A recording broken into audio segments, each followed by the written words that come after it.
Welcome to the Salmon Runs YouTube. Enjoy the video.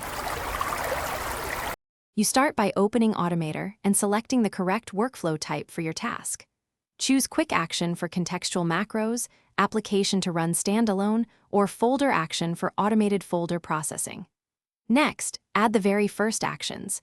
Get specified Finder items or get folder contents to define the input, then chain an Open or Filter Finder items action.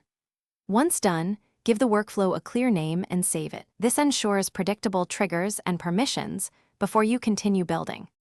Now you construct the core of the macro by dragging actions into sequence, making sure each action's output feeds the next action's input.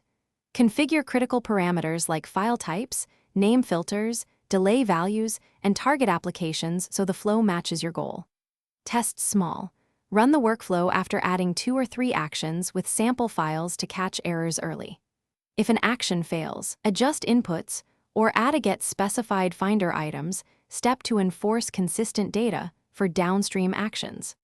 Finish by saving or exporting the workflow as an application, quick action, or folder action, and assign a keyboard shortcut if needed. Run the full macro with realistic files and watch the results pane for issues. Also check console for permission or sandbox messages. If something fails, isolate the offending step by disabling later actions, verify Automator has file and app permissions, and rerun with a minimal input set. This method pinpoints the problem so you can fix it quickly. Thanks for watching. Consider subscribing if we helped you.